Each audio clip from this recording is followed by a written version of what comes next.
الحمد للہ رب العالمین والصلاة والسلام علی سید الانبیاء والمرسلین۔ سورہ فاتحہ کی تفسیر سے پہلے اعوذ باللہ من الشیطان الرجیم اور بسم اللہ الرحمن الرحیم کے حوالے سے چند معروضات آپ کی بارگاہ میں پیش کرنا چاہتا ہوں۔ سب سے پہلے اعوذ باللہ من الشیطان الرجیم کہ یہ تلاوت شروع کرنے سے پہلے پڑھنا سنت مبارکہ ہے، اور نماز میں امام اور منفرد کے لیے ثنا سے فارغ ہو کر، یعنی جب ثنا پڑھتے ہیں سبحانک اللہم وبحمدک وتبارک اسمک وتعالی جدک ولا الہ غیرک، جب یہ پڑھ لیتے ہیں تو یہ پڑھنے کے بعد اعوذ باللہ من الشیطان الرجیم پڑھنا آہستہ آواز سے سنت ہے۔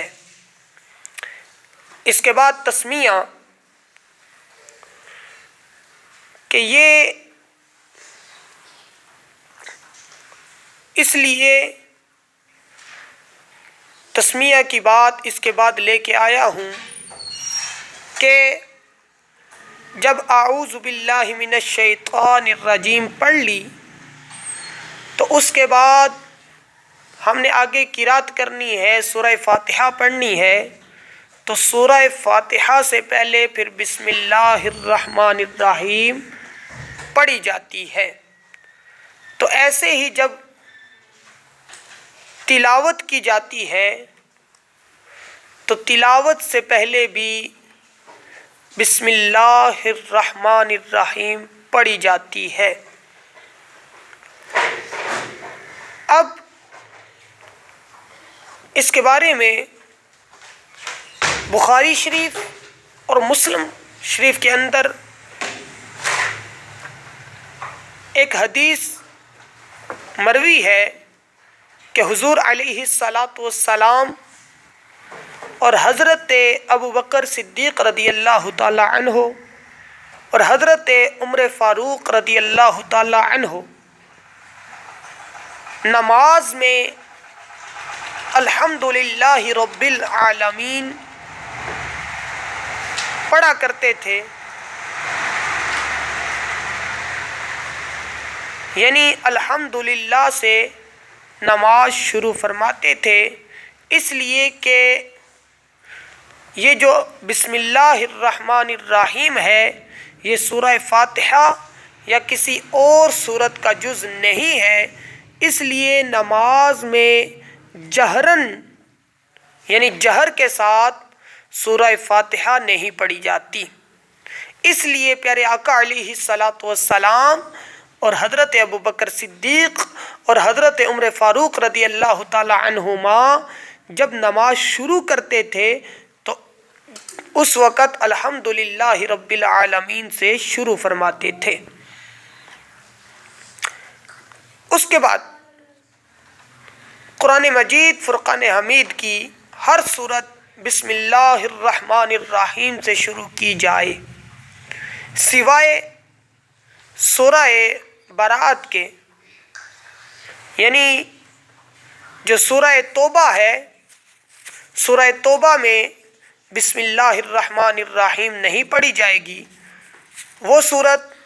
بغیر بسم اللہ کے پڑھی جائے گی۔ اسی طرح سورہ نمل میں آیت سجدہ کے بعد جو بسم اللہ آتی ہے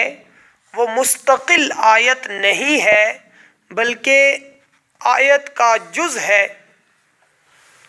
یہ بغیر اختلاف کے ساتھ پڑھی جائے گی، یعنی بغیر اس میں کوئی اختلاف ہی نہیں ہے کہ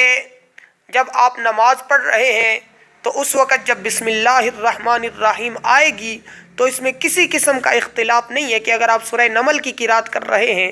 تو سورہ نمل اگر نماز جہری ہے